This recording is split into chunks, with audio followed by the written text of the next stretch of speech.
Okay.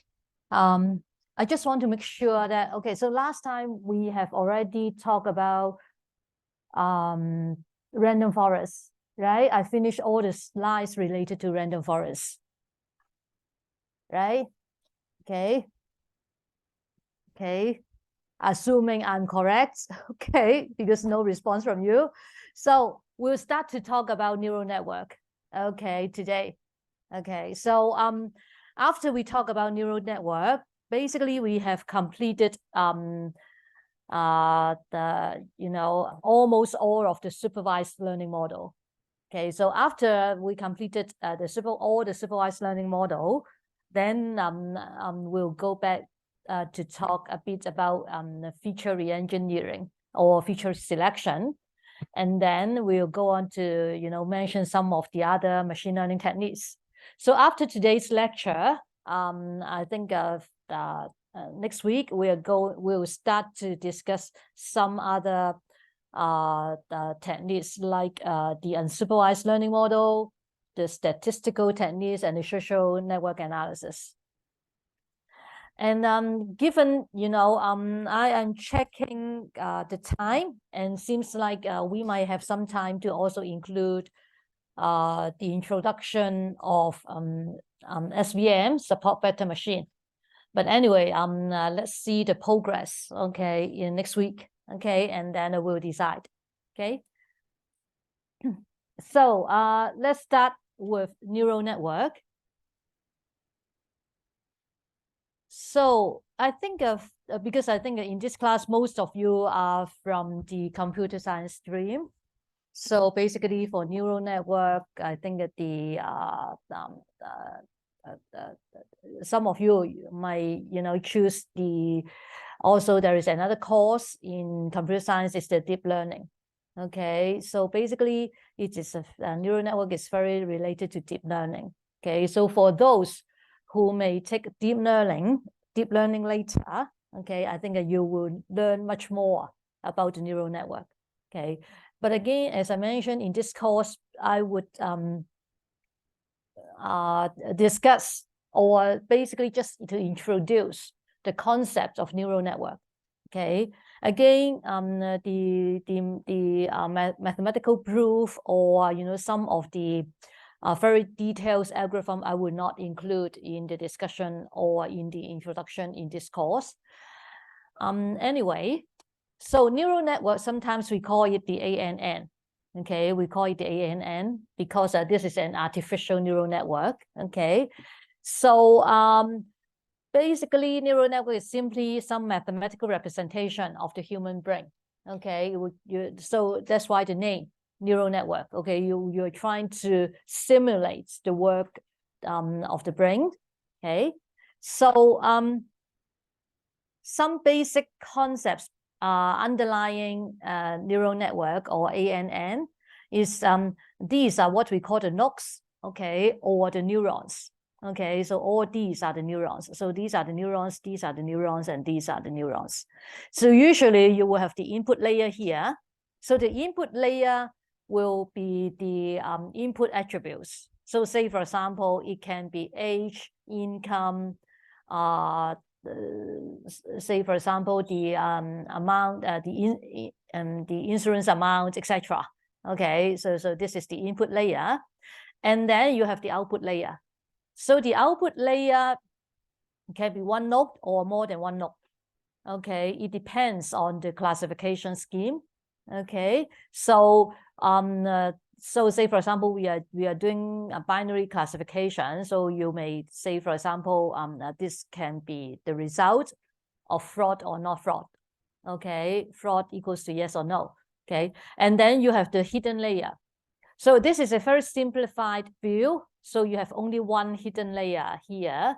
But for neural network, actually, you can have more than one hidden layers. So that means you can have, 1, 2, 3, 4, 5, etc. You can have many hidden layers in between the input layer and the output layer. And for the ANN, there is two types. Very generally speaking, there is forward feed and a feedback. Okay, feed forward or feedback. Okay, two types of neural network. I think again, for those who will take the deep learning course, you will learn more about it. And in this course, basically, we will focus on the feed-forward ANN only.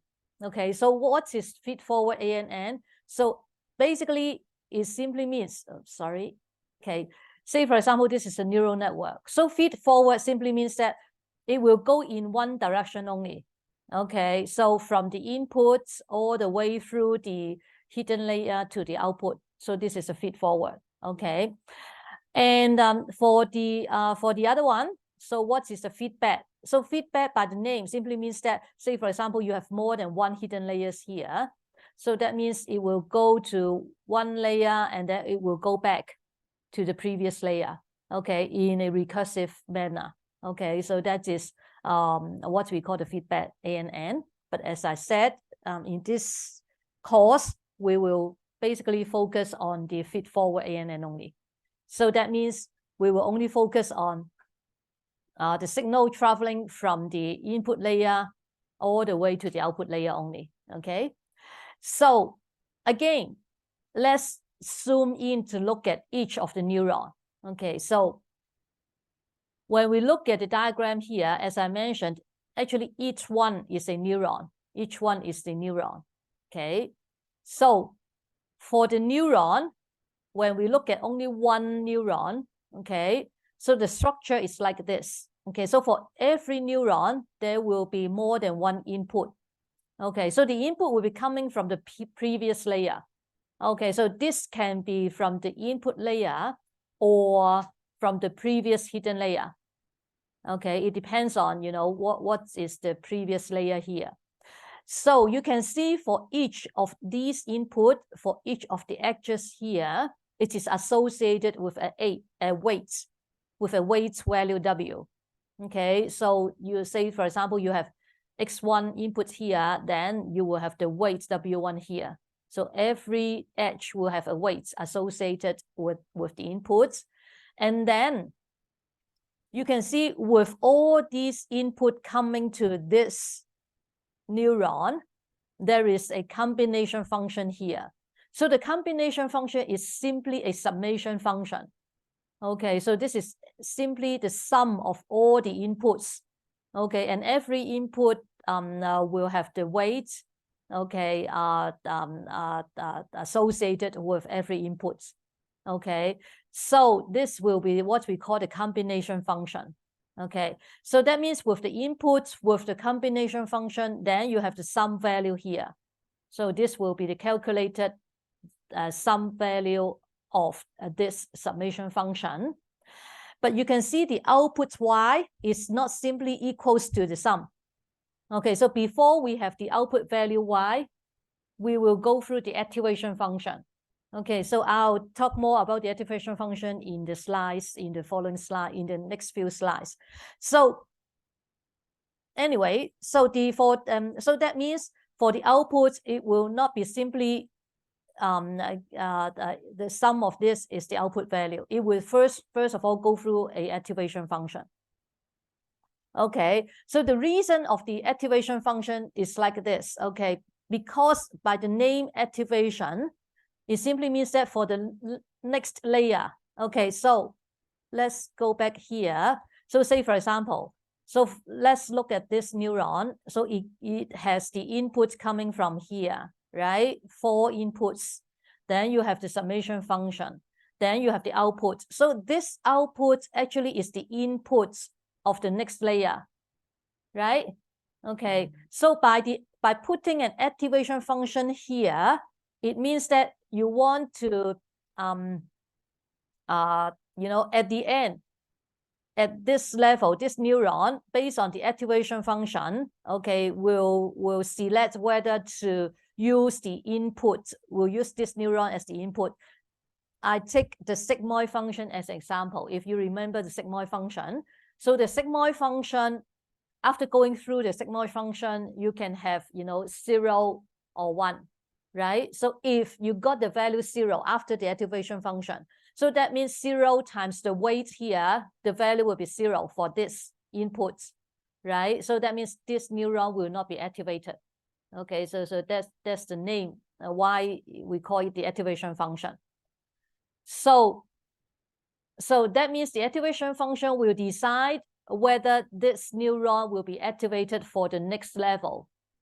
Okay, so basically, so this is the basics of the neuron. Okay, so actually all this description is what I have just said. So for the input here, it can be either from, as I said, from the raw data set. So that means this will be the input layer. Okay, or from the neurons in the previous layer. That means this can be a hidden layer. Okay, so this is the input. And then you have the weights associated, okay, with every input, okay? And then you have the combination function, okay? You have the combination function. And then you have the activation function, okay? So as I said, basically the activation function is just a transformation of this value, okay, to an output value for the next layer to use, okay? So what is activation function? So basically, it is simply a mathematical equation. Okay, so as I used the example earlier, sigmoid function is simply a mathematical equation. Okay, so as I mentioned, so in a way, it is used to normalize the outputs, okay, of the neuron to decide whether the neuron, the input of the neuron will be activated or not. Okay, as I said, if it is equals to 0, then that means the neuron will not be activated. Okay, so that's why we call it the activation function. Okay, so what are the choices for the activation functions? So very, very broadly speaking, there are two types of activation functions. One is the linear type, and the other is non-linear type. So for the linear type, so these three are the linear activation functions. Okay, so these three are examples of the non-linear activation functions. So for the linear activation functions, so you can see that, so usually you can have an unlimited, okay, upper and lower, or not upper and lower bound, a minimum or maximum value. So say, for example, for this linear function, it can be theoretically, it could be extended on both sides, right? So that means it can be negative infinity or positive infinity. Okay, so this is the activation function. However, for the nonlinear activation function, it will be something like this. Okay, not a linear form. Okay, so say, for example, for the sigmoid function, then the sigmoid function, it will be bounded between 0 and 1. So the value will be bounded between 0 and 1. So this is the nonlinear activation function. So these are examples of the linear activation function. But you can see that for even for the linear activation function, you can have something like this. So this is what we call the threshold function. So for the threshold function, okay, you can see that the value will be either 0 or 1. Okay, the output can be either 0 or 1, depending on whether x, okay, x is larger than 0 or smaller than 0. So that means if when x is positive, then y will be 1. When x is negative, then y would be 0. Okay, very simple to understand. Okay, so I think one of the reason for or the limitations of the linear function is as I mentioned earlier, it can be, you know, although for the threshold function it can be either 0 or 1, but sometimes if you use a linear function like this, you can have, you know, an infinity value for the outputs. Okay, but sometimes you want to have a or you want to cap, okay, the output value, okay, for the neuron. So that's why you don't want, you know, these kind of linear function. So as I mentioned, you could have, you know, nonlinear function, the sigmoid function like this one, okay, or you can have the hyperbolic tangent function. So this is the hyperbolic tangent function, okay. So for the hyperbolic tangent function, you can see it will be ranged from -1 here to +1. So it will go through the 0, the origin and to +1. Okay, so this is another nonlinear function. And there is also two other activation functions. So you can see these two. So these two functions, you can see the minimum value is 0. Okay, it is bounded at 0. It is kept at 0. However, there is no limit to the maximal function. Okay, so these are many different activation functions of choice that you can use. So I just give you a very simple example of how you're going to get the outputs, okay, from the neural network, okay, through some input. So this is a very, very simple example. So say, for example, we have only two input variables here. Say, for example, x1 is the claimed amount, and then you have the severity here, okay, as the input value. So for as I mentioned earlier, so for every input, you have an associated weight here. Okay, so say, for example, we look at the neuron H1 here. So the input will be from X1, W11, and then X2, W21. So this is the combination function for this neuron. Okay, so you can see the combination function is very simple. Okay, basically it is simply the sum of the input value times the weight. Okay, by the way, I forgot to mention the beta here. Okay, so this is actually the bias value. So each of the neuron will also have a bias value. So this is, if you remember, when we talk about linear regression. Okay, so this is similar to the beta 0. Okay, if you remember, so that is actually the y-intercept value. Okay, so this is the combination function. So with the combination function, you can calculate, so H1 here, also H1 here. Okay, so H1 here will be so this is a combination function. This is a combination function value here, and then you go through an activation function. Say, for example, you choose this activation function. Then you go through the activation function here with the summed value, okay, after the combination function. Then this one will be further go to the next layer. And again, for each of the edge, you will have the weight value here. So for the y here, again, y, first of all, it will calculate the combination function. So similarly, the combination function, again, is the bias value. So B0 plus the sum of the previous inputs, okay, times the weight. Okay, so very easy to understand, actually, the combination function. So the next step, again, because now this is an output layer. So y here is the output layer. So now I choose the activation function, I choose the sigmoid function. Okay, because I want to finally get the result whether this is a fraud or not a fraud. Okay, so that means I want the output result to be 0 or 1.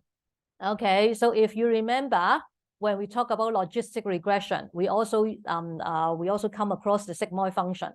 Okay, so then you simply use the sigmoid function, okay, to decide, okay, the final value is 0 or 1. Okay, so if it is a 0, then it is not a fraud case. If it is a run, then it is a fraud case. Okay, I think so this is the mechanism of how a neural network works. Okay, so when looking at this model, you know the input value, okay, right? X1 and X2. Okay, say, for example, you got a new case coming in. Okay, then you have the X1 value, X2 value. You know all the combination in between the activation function, and then you will get the results. Okay, so what you don't know here basically is the weights here, right? Okay, so if you want to train a neural network, so that means, so for the training of the neural network basically is to decide what combination of the weights should be used. Okay, so that is a training for the neural network. Okay, because as I mentioned, the combination function is fixed, the activation function is your choice. So what you don't know is the weights. So how you are going to decide for the weights for the neural network? So, okay, so that is the training of the neural network. So how to train the neural network? So we'll introduce again, if you remember, okay, now we talk about the mean square error, okay, the mean square error here, okay. So basically, the idea is very similar. So when you train the neural network, okay, so we will use the cause or the loss function, okay, to decide, okay, so whether the network, the final model, the trained model is good or not, okay. So basically, the cause function will be we'll use the mean square error. Okay, so if you remember, we have already discussed about the mean square error when we talk about linear regression. So I won't repeat the details here, but the idea is very similar. If you remember, when we talk about linear regression, okay, we are trying to find the best fitting line, right? Going through the data points. So how to find the best fitting line in linear regression? Is that we try to, you know, rotate the straight line, okay, and by measuring the mean square error, we try to find the straight line with the minimal mean square error, okay, then that's the best fitting line for the linear regression model. So similarly, so the idea is very similar. So similarly, when we train the neural network, okay, so you can think of it like this. Okay, so the neural network, as I mentioned, what you don't know are the weights here. Okay, so during each step of the training, okay, we'll try to use different values for the weights. Okay. If you want to know the details, how are you going to calculate the combination of the weights? As I said, in this course, I think I won't go into the details. So because in a way it is quite complicated. My suggestion is, you are very interested in the algorithm or the underlying how you know how it works. So go take the course. Okay, so for the deep learning course, I think there will be much more details. But anyway, so the idea is like this. So you are when you train every step, you are using different combination of the weights. So every time with different combination of the weights, you come up with the neural network model. So with each neural network model, you got the MSE value. So which is what we call the cause function. Okay, so the objective is to have, of course, you want to have the minimum cost or to minimize the error, okay, of the neural network model. Then that would be the best model or the optimal model for you. So having said that, okay, so the steps will be like this. So you can see for this graph, so this is the error. Okay, so when you go through the training steps for the neural network, you can see when you use the training data set, so the error will continue to drop, okay, for every training step. Okay, so this is very natural, okay, because with each additional step, okay, so your model will become better. Okay, so that's why the error will drop, okay, using the training sets. Okay, however, okay, so that's however, you don't know, because it will so that means you need to, in a way, it seems like you need to train forever, okay, to get the model, right? But so that's why you need to make use of a validation sets. Okay, so the reason of the error continues to drop is that your model continues becomes overfit on the training data. Okay, then you don't know, okay, so which model is the best model. So that's why you need a validation data set. So that means on every step, okay, after training, you also use the validation data set to test the performance of the model. Okay, so again, so similarly, initially the error will start to drop, and then it will come to a optimal point. So this is actually the optimal point where the error started to increase again.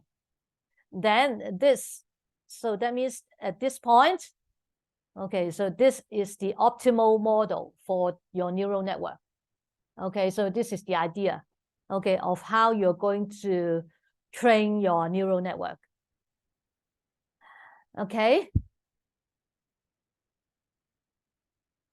So I think neural network is a very powerful model, okay, for many different tasks, but very specifically when we talk about fraud analysis. Okay, so these are some general guidelines. Okay, so but I just want to make a note here. So these are just guidelines for you. Okay, these are not some absolute rules that you have to follow. Okay, so I think it's just, you know, when you are not very familiar with the use of neural network, when you are not very familiar with conducting fraud analysis, okay, I think these are just the guidelines for you. In a way, I want to make things, you know, simpler as a start. Okay, so usually the suggestion is that when you are building a fraud analytics model using the neural network, basically one hidden layer is enough. Okay, but as I said, this is a guideline only. Okay, so in the future, don't quote me and said, okay, Vivian said that, okay, for fraud analytics, for neural network, okay, only use one hidden layer. Okay, so as I said, that this is not an absolute rule. This is just a guideline as a beginner. Okay, I would say. Okay, of course, you can try additional hidden layer, because theoretically, with additional hidden layer, the performance of the model will improve. But usually, I won't advise you to use, you know, many hidden layers. The reason is that your model will become very, very complicated. Okay, and usually it will be, you know, very time consuming. Okay, if you increase the number of hidden layer. Okay, so the other thing is about the activation function. So theoretically, you can use different activation function for every node, but usually we won't do that. Okay, we usually will use the same activation function for the same layer. Okay, so that means, okay, so when we go back to look at the neural network, so it simply means that theoretically for each of the node, you can use different activation function, but usually we won't do that. Okay, so for the same hidden layer, you will use the same activation function. Okay.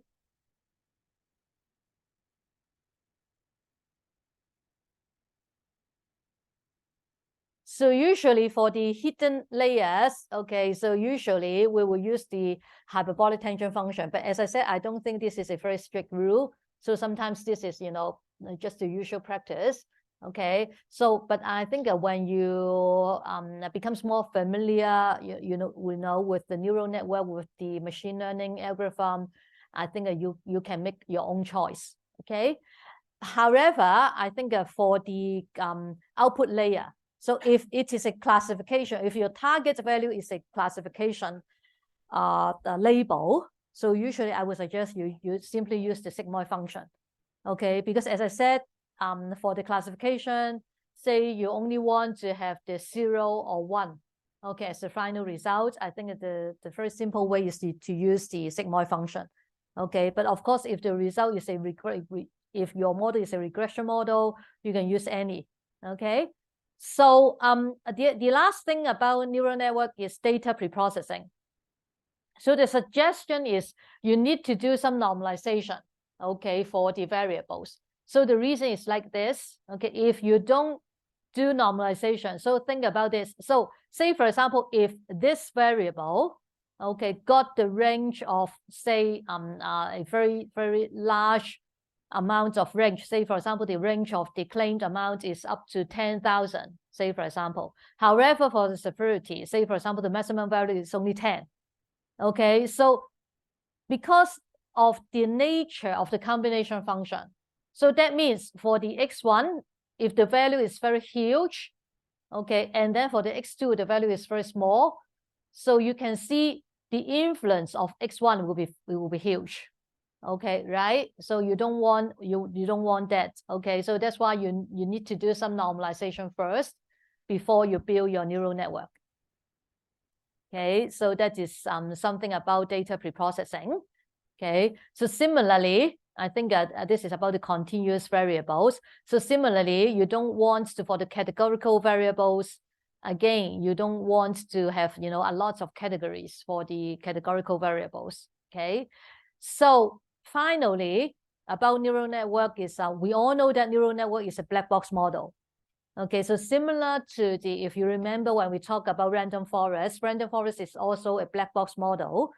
However, when we try to interpret random forest, we make use of variable importance or feature importance, if you remember that.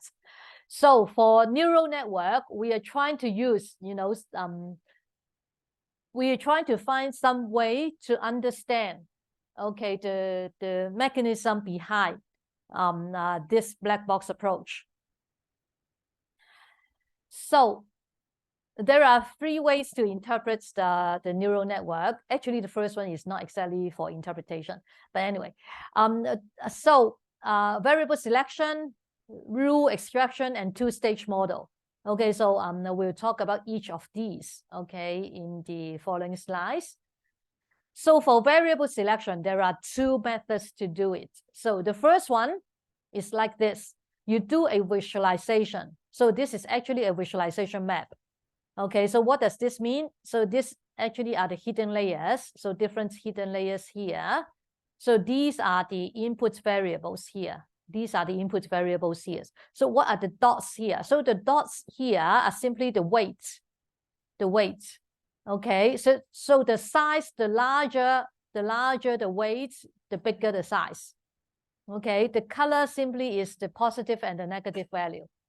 Okay, so with the visualization, then you can see that for the age variable here, so the size is very small, right? The size is very small. Okay, so it simply means that, okay, you can, during the variable selection process, you can actually remove this variable. Okay, because due to the combination function, you know that, so it will be the input times the weight. So if the weight value is very small, so that means the effect of this input to the output value is also very small. Okay, so that means actually you can remove the value. Okay, when you build a model. Okay, so this is actually what is that. Okay, so the reason of removing the attribute here is you just want to speed up, okay, the model building process. Okay, because sometimes, okay, say for example, you got many attributes, it is not necessary, okay, to use all the attributes as the inputs. Okay, so that's why you can go through the variable selection process. Okay, so the other way of doing the variable selection is like this. So for this one, you look at the weight. So every time when you, so what it says here, so basically it simply means that, so every time you look at the weights, okay, you look at the weights and then you remove it, and then you go through the process again, you build the neural network again, okay, and you look at the weights. Okay, so that's how you try to select, okay, the variables. So for the other way to select the variables is like this. So you start with all the variables. Okay, so this is again looking at the performance of the model, and then you start with all the variables, and every time you remove one variable until the performance start to drop significantly, then this point is the optimal model. Okay, then you will keep, okay, the number of variables here. Okay, so that is the idea of selecting the variables for the neural network to build your neural network. Okay, so the other way of trying to interpret the neural network is to try to build some rules. Okay, based on the results of the neural network. Okay, so I'll explain using the diagram here. So the idea is like this. So first of all, so step one is always start with the original data set. Okay, so assuming that you have already pre-processed your data set, then you build your neural network. So after building your neural network, you have the results here. And then you insert the results back here. Okay, so say for example, you build a neural network with 3 hidden layers, then you have H1, H2, and H3. Okay, so then you insert the results of the hidden neurons here. Okay, so remember how do you get the results? It is very simple. Okay, you just substitute the formula. Okay, because after you build the model, you already know all the weight value here, right? With the weight value, then you can calculate, okay, the H1 value here. Okay. So after you build the neural network, okay, then you can substitute not substitute, you insert the results of the hidden neurons here. Then the other step is you do some categorization about the hidden on the H1, H2, and H3. Okay, because we have not yet discussed about clustering. We'll talk about clustering in the next lecture. So anyway, you can say, for example, you can use clustering, and then you cluster them into different groups, okay, into different clusters, okay, and then you insert them back again, okay, to the original data set. So after you have inserted the clusters or the categories here, now you can build some rules like this, okay, based on H1, H2, and H3. Okay, so now you can have the rules based on H1, H2, and H3 here. So you have the if then here. So the if is the conditions based on H1, H2, and H3. And then the then is the result of the original fraud label. Okay, so because you still got the original fraud label here. Okay, so this is one. And then you use the original input value. Okay, so the original input value is here. The original input attributes are here. So you base on the original input values as the condition, and then the results will be H1, H2, and H3. Okay, and then you can build the if-then rules. So finally, you combine these two to come up with a set of rules. Okay, so after merging these two, then you have the if-then rules. Now becomes the condition will be the original attributes from the data set, and then the results will be the fraud label. Okay, so what does this mean? So it simply means that these rules, so the final steps of these rules will explain how your neural network works. Okay, we will explain how it comes up with the fraud, with the predicted fraud label. Okay, so you need to be very careful. So you will not use this set of rule for the prediction. Okay, so these sets of rules is simply used to explain the neural network. Okay, so for the fraud prediction, you will still go through your neural network model. Okay, so do you get what I mean? So there is a difference. Okay, so the set of rules here is simply used to explain the underlying logic of your neural network. Okay, so basically you should not use these sets of rules for the prediction. So for the prediction, you still need to go back to use your neural network model. Okay, so this is one of the ways to try to extract the rules underlying the neural network. Another way to do the rule extraction is to make use of the some of the white box model. So say, for example, in this example, we try to make use of the decision tree, okay, to understand the neural network. So again, the first two steps is very similar. Okay, so of course, step one, you prepare your original data set, and then step two, you build your neural network.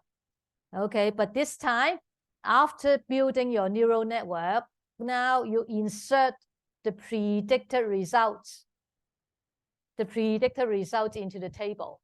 Okay, so you can see that. So this one is the original fraud label, right? And then you insert the predicted network prediction. So the network prediction is simply the results of your neural network prediction. So you can see the result will not be exactly the same, right? Because your model cannot be 100% correct. Okay, so there will be some difference between the predicted value, and so this is actually the predicted value and the actual value. Okay, so after you insert the predicted value, okay, then you create a decision tree. Okay, so then you build a decision tree, but now for the decision tree, you can see it is now trying to predict the value of the neural network labels. Okay, so you need to be very careful. So for the decision tree, it is not predicting the actual fraud label. It is trying to predict the neural network prediction model. Why? Because again, for this step, you are only trying to understand what is happening inside the black box of the neural network. Okay, because say, for example, now you can have a decision tree like this. You can see that, oh, when age is greater than 40, then you got a branch, you branch out to yes or no. After you branch out to yes or no, then you can further, okay, go through the tree. So if the income is larger than 2,000, if it is yes, then this is a predicted fraud case. If no, then it is a predicted non-fraud case. So remember, so this decision tree is simply trying to explain the logic underlying the neural network model. So when you have a new transaction, again, the prediction should go through your neural network model, not this decision tree. Okay, so you need to be very clear about this. So remember again, so for the rule extraction, this is simply used to explain the neural network model. Okay, so don't get it confused. So the other question is, so you want to know, now you can build the rules like this using the decision tree. You can build some rules using the if then. Okay, so the question is, how accurate are these rules representing your neural network model? Okay, so you want to know that. So this performance evaluation is very different from the performance evaluation of your neural network. Okay, so you're trying to check whether these rules are an accurate representation of your neural network. Okay, so that's why we have another term called the fidelity. So looking at the fidelity, okay, you can interpret it like this. So actually, for me, it is simply a ratio between these two. So what are these two? What is A plus D? So A is the true positive, D is the true negative. So A plus D simply means that what are the number of cases that are being correctly explained, right?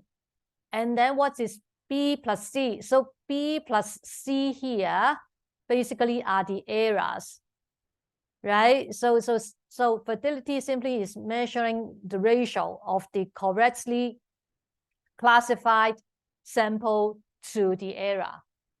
Okay, so this is the fidelity. So, but again, remember, so this is measuring, we're talking about the rules.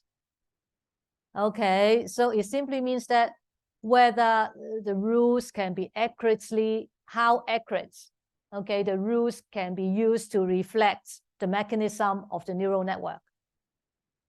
Okay, okay, so this is rule extraction for neural network. Okay, so finally, I think I will finish 2 more slides and then we'll have a break. So finally, okay, for this, there is also one more technique, which is the 2-stage models. So for the 2-stage model, what it does here is that it is trying to combine 2 different techniques. So one technique is you're trying to make the model more interpretable. Okay, you try to make the model more interpretable. So that means you are going to use some white box model, say for example logistic regression, say decision tree.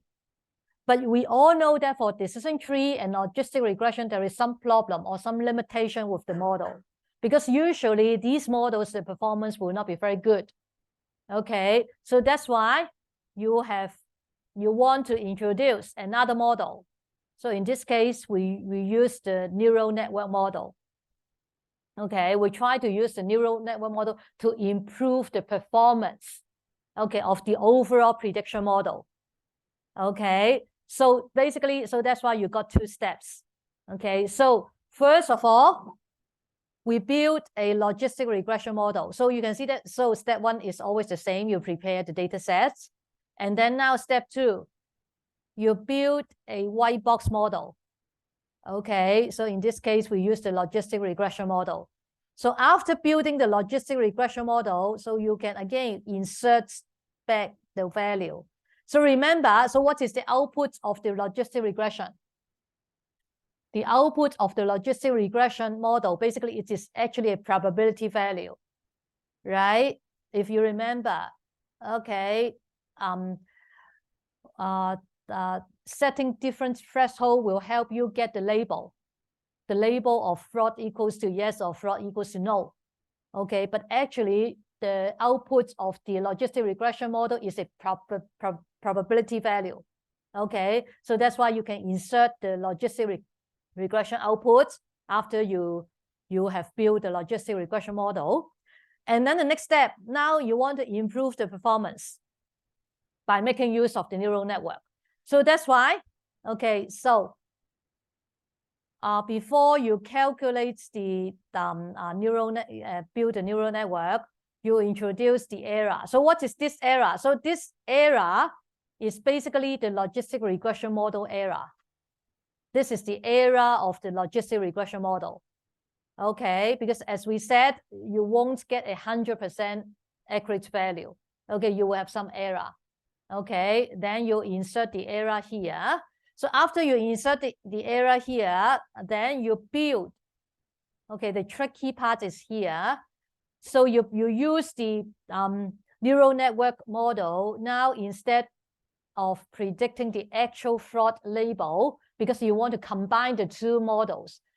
So instead of using the neural network model to predict on the actual fraud label, now you make use of the logistic regression model error. Actually, you predict on the logistic regression error. Okay, and then you got the neural network model. So now you have the logistic regression model here, the results of the logistic regression model here, and you have the neural network here. So this will be, you can think of it like this. So this neural network model is trying to compensate for the error made by the logistic regression model. Okay, so that's why the results of the prediction will be a combination of these 2. Okay, so the resultant prediction will be a combination of these 2 values. Okay, then that would be the resultant prediction value. Okay, so this is what we call the 2-stage model. So this is one of the way that you can combine, okay, a white box model with a black box model to produce the results, to produce a better prediction results. Okay, so again, I think so finally some pros and cons for the neural network. So basically, we all know that for the neural network, it is a very powerful machine learning algorithm. Okay, it can be used to, okay, it is very flexible. It can be used to deal with, you know, many different types of inputs. Okay, and it is applicable to many problems. But I think the main disadvantages of neural network is basically it is not so easy to interpret. Okay, but of course, think about it. Say, for example, if the, I don't know, say, for example, if the objective of your, if you remember, so every time we talk about the objective. Okay, so say, for example, if the objective of building the model is not about interpretation. Okay, you don't really need to make some interpretation. Okay, you just want the results. Then sometimes I think a neural network is quite a good model. Okay, but although, okay, I think a neural network in a way is quite easy to prompt to overfit. So you also need to be, you know, aware of it. Okay. I think last point, basically, I think it is actually applicable to, you know, most of the models. You need to do some pre-processing, okay, about the data. So as I mentioned, especially for the neural network, you need to do some normalization, okay, of the attributes before you feed them into building the model. Okay, I think let's take a 10 minutes break. Okay, so please come back at 11:30. Sorry, at 10:30. Okay.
Okay.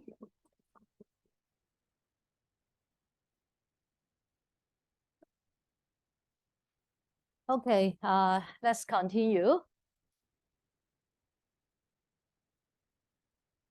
Okay.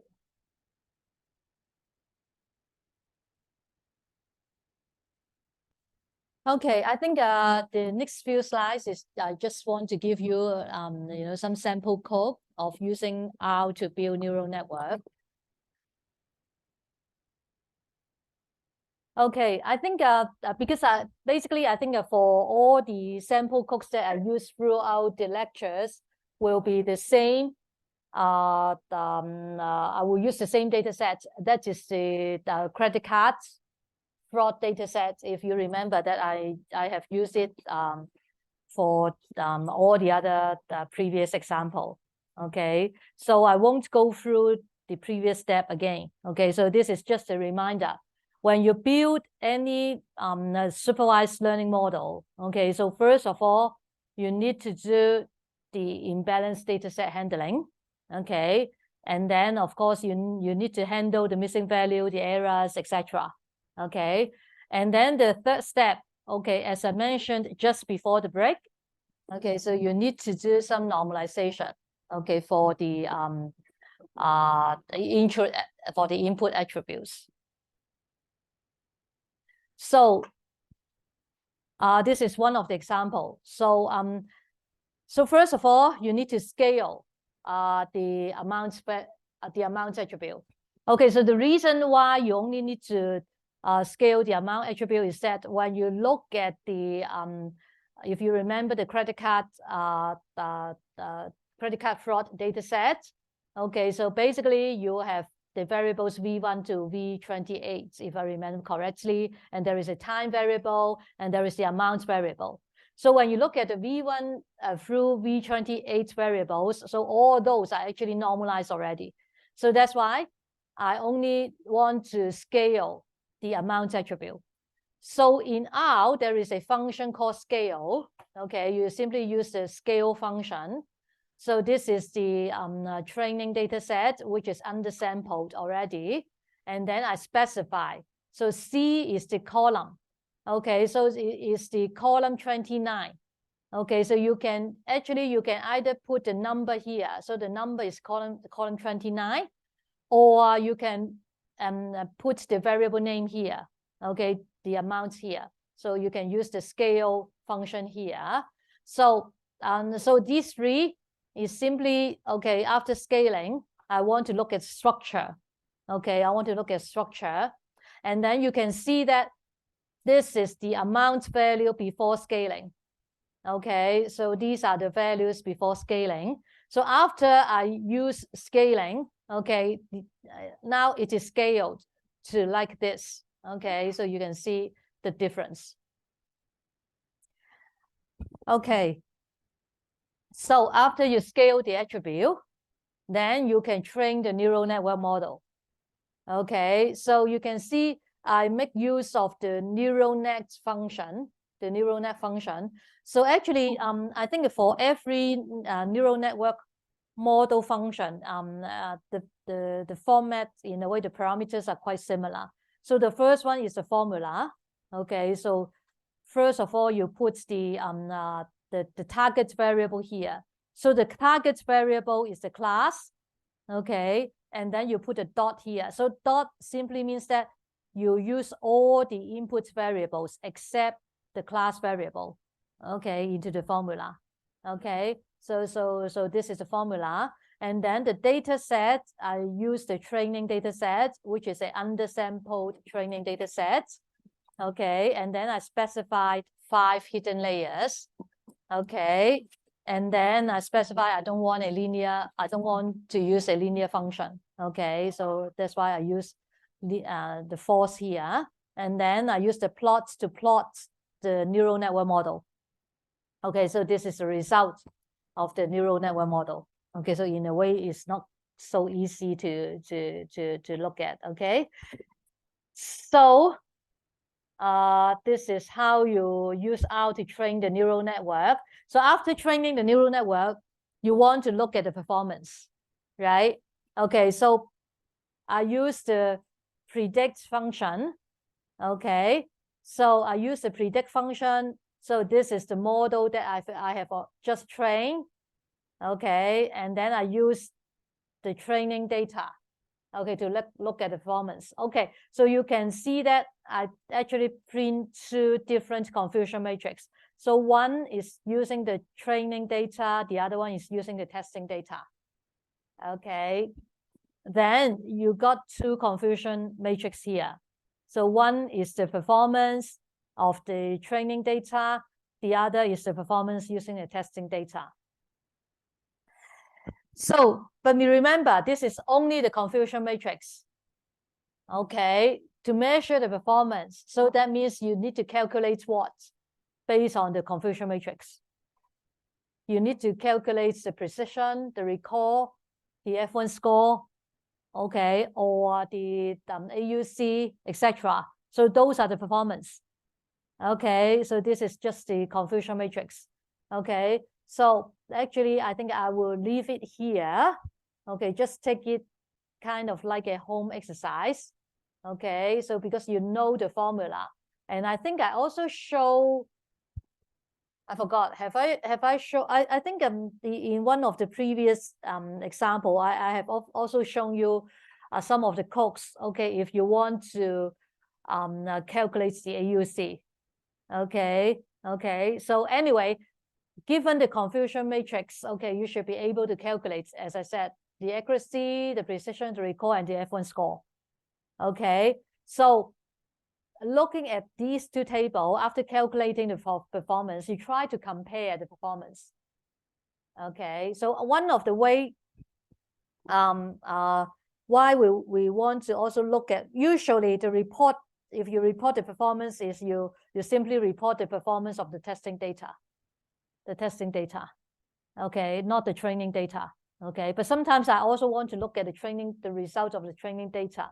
One of the reasons is I want to check whether there is any overfitting problem. Okay, so if you remember, we talked about the overfitting problem, is that if you got the performance of the training data set much better than the testing data set, then you probably have an overfitting problem. Okay, so anyway, I'll leave it for you to have a check. So the next topic is about feature engineering. Okay, so if you remember this diagram, so this diagram we have discussed it when we are talking about EDA. So actually you should perform feature engineering before you build your data model. Okay, so this actually should be performed before you feed your data or feed your attributes into your data model. So what's our feature engineering? So there are actually two objectives. One objective is you want to create or transform the variables. The other objective is about dimensionality reduction. So why do you want to create or transform the variables? Okay, because one of the reasons, as we just mentioned earlier, regarding neural network, say for example, you want to do some normalization about the inputs. Okay, so that is one of the reasons. The other reason is about creation of new variables. Okay, if you remember one of the case study about credit card. Okay, so if you still remember, we talk about a case where the bank want to check the performance, not the performance of the agent.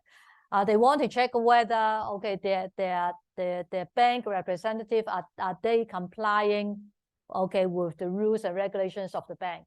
If you remember, we create a new variable called discounts, okay, right? So that is that will be some of the times that you want to create some new variables. So that means even though given a set of raw data, okay, so that means you're not only dealing with the already given attributes. You need to think about it, whether you need to create some new variables that might give you additional insights, okay, about the work. Okay, so like the example of the case study, you created a new variable called discount. Okay, if you remember. Okay, so then when you look at the discount value, you found that there is a number of records with a negative discount value, right? Where you know that the discount should be positive, right? So that means it will give you an easier insight, because without the discount value, if you simply look at the actual amount paid, it might not be so easy for you to observe. There is some abnormalities. Okay, so that is, some of the reason that you want to create some new variables. Okay, so in a way, it simply means that it is not so straightforward when you build your data model. Okay, you need to do some planning. You need to think about whether you need some additional variables that will help you, okay, to gain additional information or additional insights, okay, into the results. Okay, so the other thing is about dimensionality reduction. So what is dimensionality reduction? Okay, so say for example, if you got in very extreme cases over 100 attributes, say for example, okay, so at the end it will be, even though you say for example you build a white box model like decision tree or a logistic regression, if you got over 100 attributes, it is still not very easy to interpret at the end, okay, or not so easy to understand at the end. So that's why you want to do what we call dimensionality reduction. You want to reduce, okay, the number of attributes to a manageable amount that would be easier for you to understand or easier to manage. Okay, so that is dimensionality reduction. So there are, okay, many different techniques. Okay, so as I said, basically there is the techniques variable transformation and dimensionality reduction. So for variable transformation, there are two techniques: normalization. Okay, normalization basically is about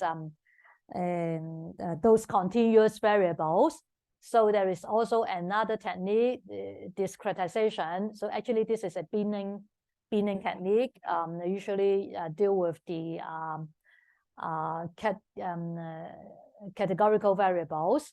Okay, so also for the dimensionality reduction, there are two different techniques: the variable selection, okay, and the other technique is variable extraction. So for variable extraction, sometimes we usually make use of the PCA technique, okay, which is the principal component analysis. So first of all, let's look at the variable transformation.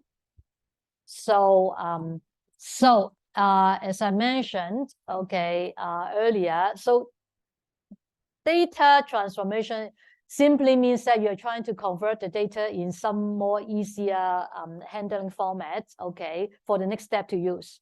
Okay, so this is just some jargon that you may you may come across.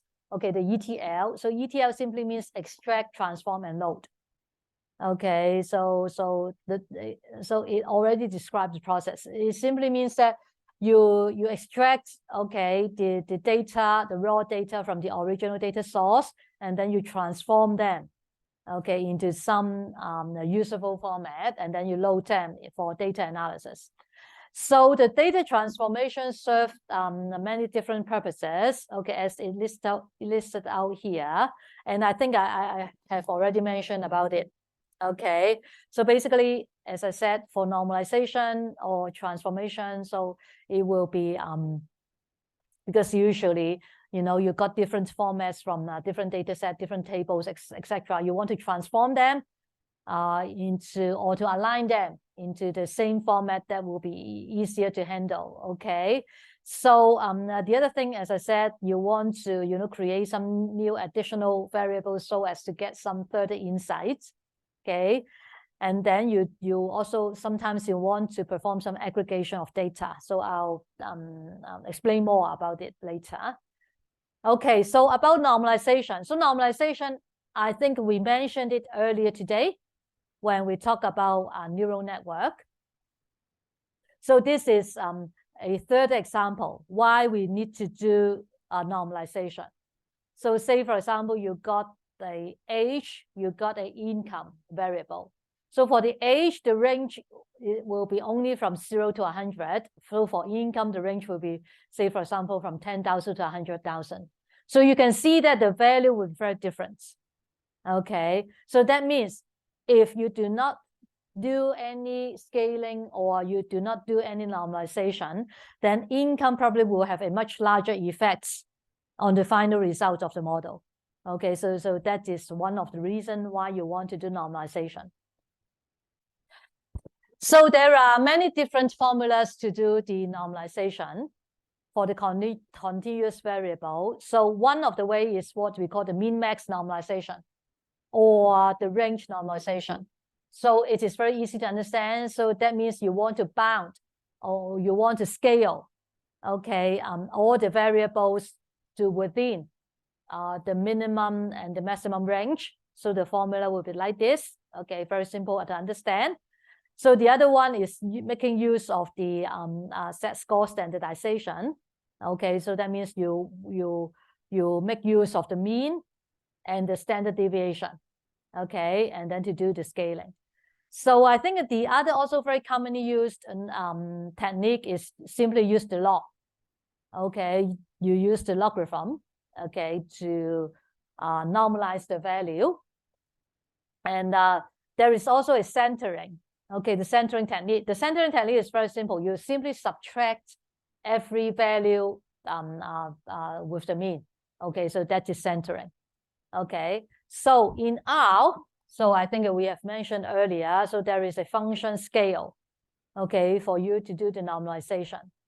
So again, you can use help to look at the details of this function. So you can see for this function, by default, it will use center equals to true and value, sorry, not value, and scale equals to true. What does this mean? Okay, so I give you an example here. So again, I am using the same data sets, the credit card data sets. Okay, I am trying to scale the amount variable here.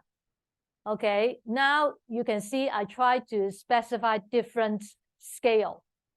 Okay, so I use the scale. Let's look at this one first. I use this center equals to true and then scale equals to false. So the result will be like this. So you can see that before normalization, the minimal value is 0. The mean is 88 something. And then the maximum value is this one. If I only set center equals to true, so that means I am using the centering technique. Okay, so that means I simply subtract every value by the mean. Then you can see after normalization, the minimum value will become negative 88 something. So it simply is subtracting the mean here. Okay, so the maximum value will be reduced, okay, by 88 something. The original value is here, now it is reduced. So this is center. And then if you also set the scale equals to true, then it will do the scaling after centering.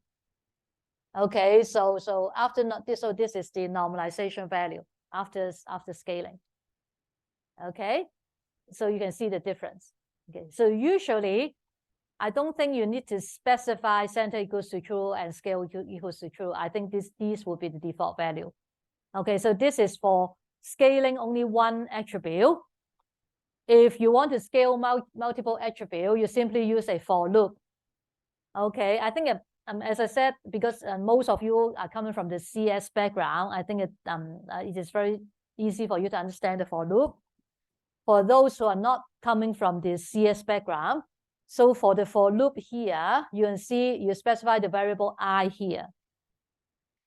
So the I will be within the range from 1 up to, so you can see I try to check the number of columns in the data sets. Okay, and then I set -1. The reason is that because I don't want to normalize the class label. Okay, so that's why I specify -1. Okay, but if, say, for example, if you want to scale all the attributes in the data set, then it will be simply up 1 up to the number of columns in the data set. Okay, so you can see in this one, I simply use the scale variable, the scale function, but every time I am looking at the ith column. Okay, I'm looking at the ith column. Okay, so I will start from 1, 2, 3, 4, up to, I think should be, I forgot, 29 or 30. Okay. Okay, so this is the for loop. Then this, you can make use of the for loop, okay, to normalize all the attributes in the data set. Okay, so mind you, so this is just an example. Okay, but as I mentioned earlier, when we do the normalization for the neural network, so actually when you look at the data set, I think the variable V1 up to V28, they are normalized already. So you do not need to normalize them again. Okay, it is not meaningful to do the normalization again. So this is simply an example. Okay, for those who are not familiar, okay, with the coding. Okay, so this is how you do scaling in R. So the other technique is discretization. Okay, so why you want to do discretization? It is like this. So I'll give you an example here. Say, for example, you have the age variable. So for the age variable the original value are numeric values.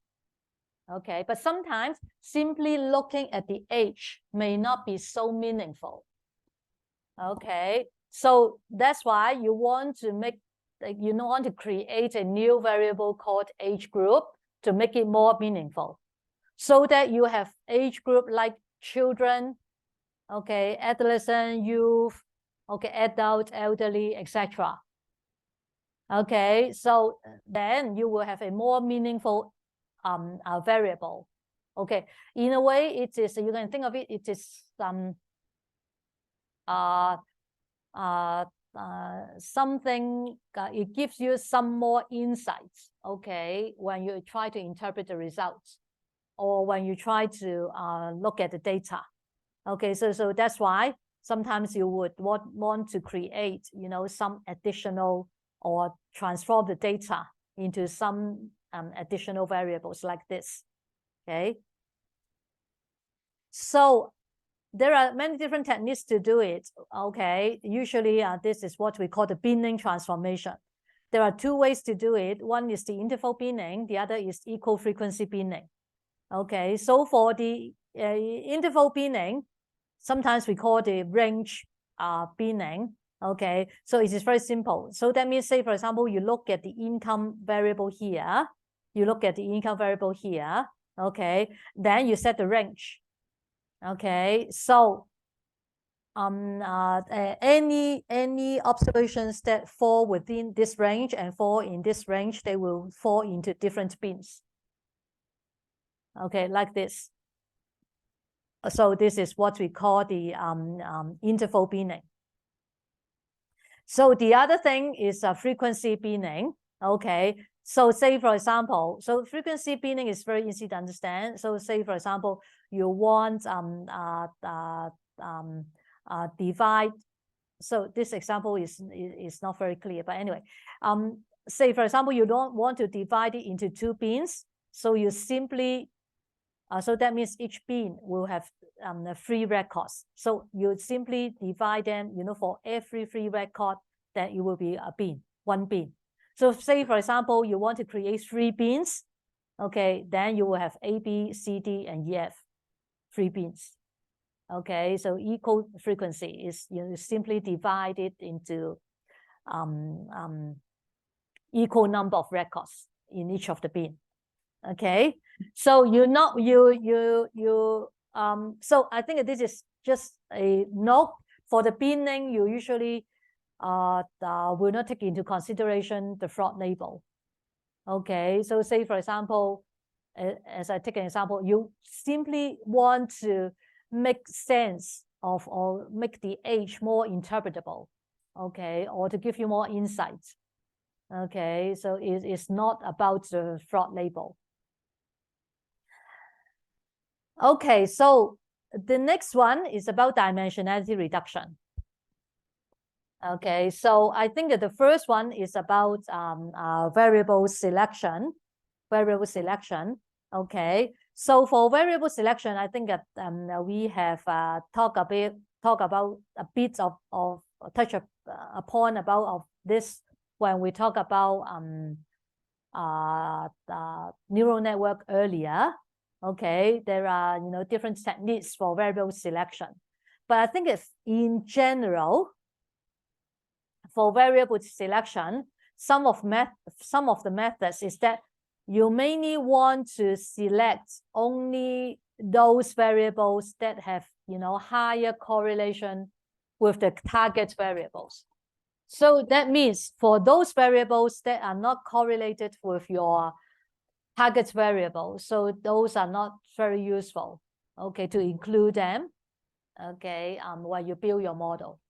Okay, so I think that this table just give you some of the methods, okay, or that you can make use when you calculate the correlation.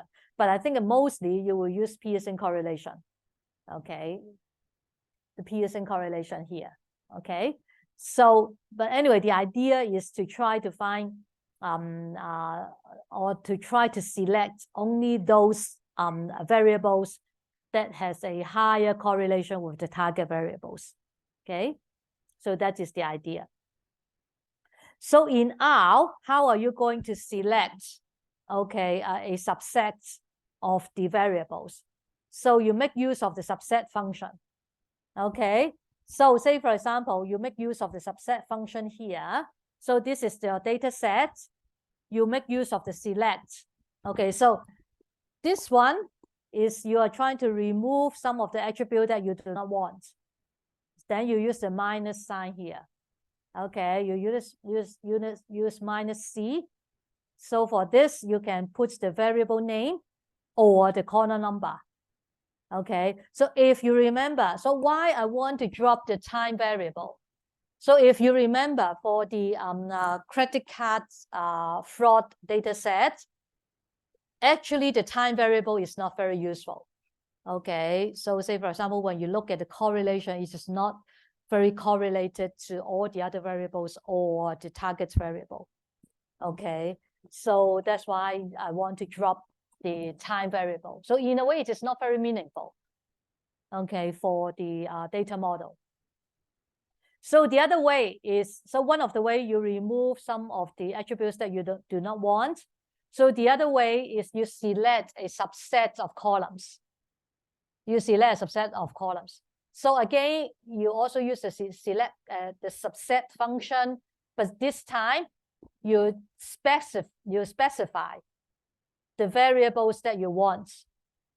Okay, so in this case, say for example, I only want to use 3 variables for the models. Then I specify the variable names here. Okay, so these are some of the examples of in R, how are you going to select or drop some of the variables before you build a model? Okay, so finally, for dimensionality reduction, okay, we have the principal component analysis. Okay, I want to check. So anyone already heard about or you already know about principal component analysis already? I think that this should be mentioned if you study data mining or, okay, some statistics technique. Yes, okay, good. The only one? No? Again, I think, I found this class very weird. Okay, you are so quiet, okay, in every aspect, okay, even during the break. Okay, because for the other subclass, usually during the breaks, okay, the students will mingle together, but for your class, you're so silent. Anyway, okay, so what is PCA? So as I mentioned, so PCA, what we are trying to do here, we are trying to reduce the dimensionality of the data, okay, by creating some new variables, which we call the principal components. Okay, so basically, the underlying of the principal component analysis is that it will help you to deal with a data set with many variables. Okay, so say, for example, if you only have a data set of less than 10 variables, then you actually do not need to use PCA. Okay, so and the idea behind the principal components is that you want to reduce the number of variables to a few principal components. Okay, and then you just use a few principal components in the next step to build your data model. Okay, so that is the idea. So theoretically, so for principal component, there are basically a number of principles, but theoretically, you can see that the number of principal components, so I will explain more about what are principal components. So the number of principal components that you would get, okay, will be the same of the number of variables or the number of samples, whichever is smaller. Okay, so what does this mean? So it simply means that in some very extreme case, say for example, you got 200 variables, okay, but your sample size is only 150, say for example, and then finally you will only got 150 principal components, okay. But on the other hand, say for example, you got 200 variables and then you got 1,000 samples, then you will have 200 principal components. So this is simply what it means. Okay, so I put a note here first, okay, because for me, in this lecture, I will not go into the detailed mathematics underlying principal component. Okay, I think in a way the proof, okay, and the mathematics is quite complicated. Okay, so for me, I will only explain it in a more layman terms. Okay, in a very high level way. Okay, so for those, if you are very interested in the mathematics, okay, you try to dig it out, the details. Okay. Anyway, but I put a formula here just for completeness sake. Okay, so this is actually the formula for calculating the principal component. So you can see that actually the principal component is actually the matrix. Okay, it's actually a matrix. Okay, so matrix is calculated based on 2/3 matrix. Okay, 2/3 matrix. So the V here is what we call the eigenvectors. Okay, so as I said, I won't go into the mathematical details. Okay, so if you are interested, you take it out by yourself. Okay, so some very high level explanation, okay, about what principal component analysis is. Okay, so I extract this diagram, so you can see I included a source here. Okay, there is a YouTube source here. So if you have time, you may take a look. I quite like the YouTube explanation. So actually it is very layman. Okay, so it's quite easy to understand. So what is principal component? So you can see that, so these XY as it simply means that, say for example, we take a very simple example, you got an X1 here, you got two input variables, X1 and X2. Okay, so with X1 and X2, of course, you can plot different data points, right? Okay, so usually you need to create the first principal component, PC1. Okay, you will create a first principal component first. So what is PC1? So PC1 will be simply a linear transformation So the keyword is here, a linear transformation of all the which is the combination of all the variables. Okay, so PC1 will be equal to something like this. Okay, beta 1 x1. Okay, I make it very in a very simple picture. Okay, so in a way, but the idea is very similar. So so in this case, it will be something like this. But say, for example, you got n variables, then it will be n-dimensional space, right? It will be up to beta n and xn. Okay, so if you got n attributes or n variables, then this will be an n-dimensional space. So the idea is like this. So PC1 will be something like this. Okay, so you can see that actually for every principal component, it will be a combination of actually nearly all the variables in the data sets. Okay, so if you remember, but you can see that from this formula, there is no constant. That is no y-intercept. Why? Because for all the principal component, it will go through the origin here. The origin here. So that's why the y-intercept will be always equal to 0. Okay, so for all the principal components, it will always go through the origin. Okay, so for the principal component 1, okay, here, so imagine, so this is simplified view, a 2-dimensional space. So imagine if you got n variables, this will be an n-dimensional space. Okay, so now again, you are trying to find the principal component by step 2 here. So the step 2, what it does here is like this. For every data point, you try to project it perpendicularly to the line. Okay, to the straight line here. So remember again, you can rotate this. So this straight line could be rotated. Okay, could be rotated. Okay, so what you're trying to do is you're trying to find the first principal component that can fit all the data point. Okay, in a way to reduce, okay, or to account for the most variance, okay, for all the data point. Okay, so you can see that for each data point, it is projected perpendicularly. So say, for example, this data point, it is projected perpendicularly to this straight line. And then you calculate the distance between this data point and the origin. Okay, so between this data point and the origin, then you got a distance here.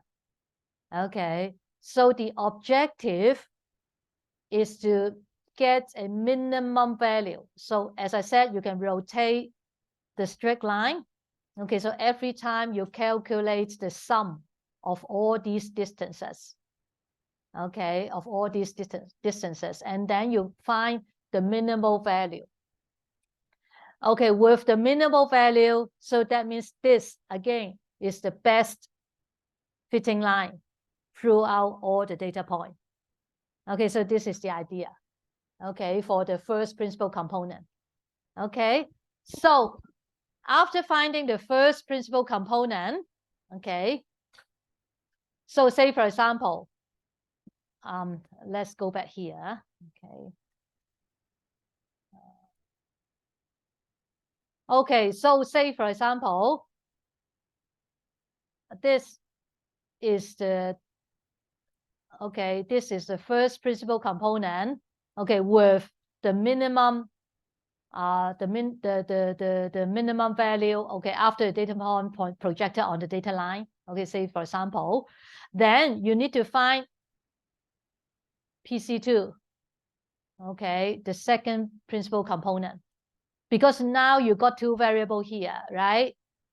Okay, then you need to find the second principal component. How to find the second principal component?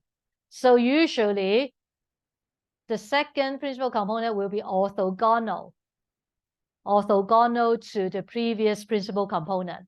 So that means, it simply means that, so for PC2, the PC2 here, orthogonal simply means that it will be perpendicular, okay, to the previous principal component.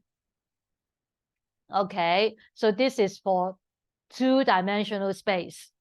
So say, for example, if you got a three-dimensional space, so that means you got three variables. So you got variable 1, variable 2, and variable 3.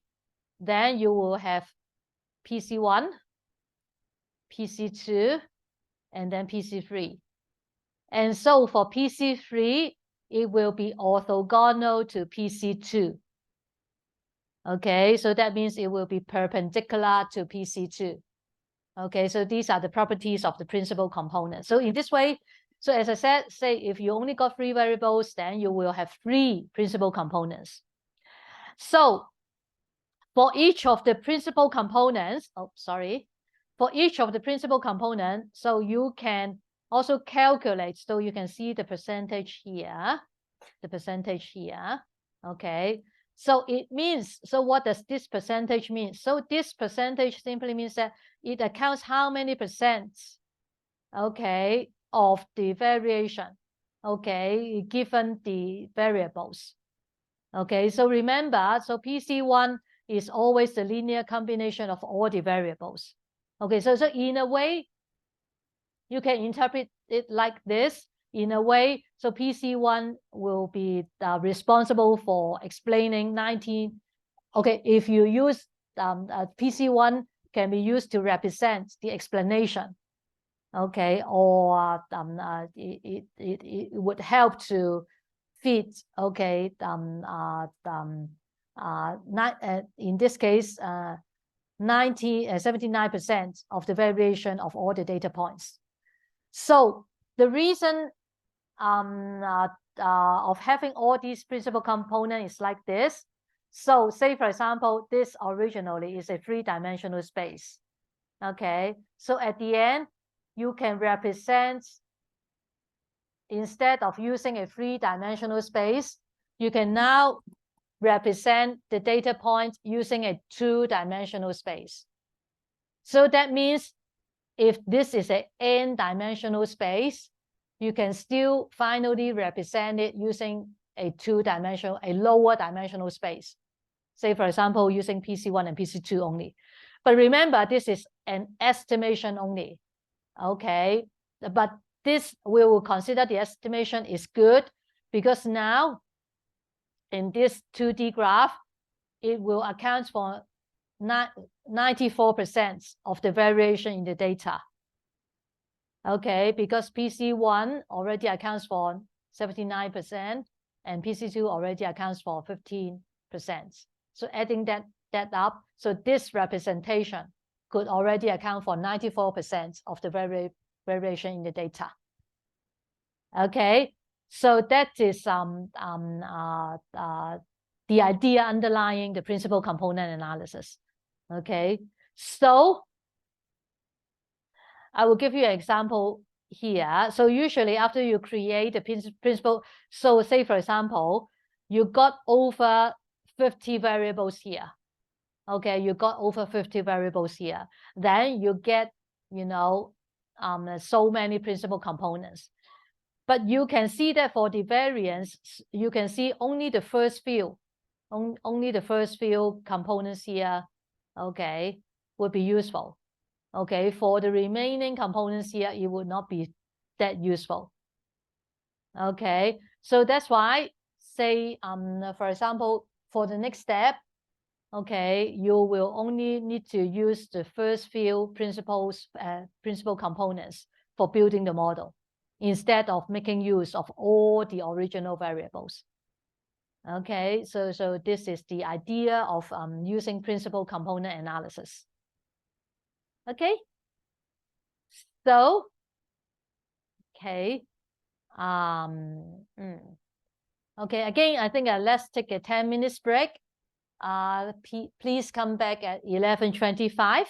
Okay, and then we will finish the rest of the lecture today.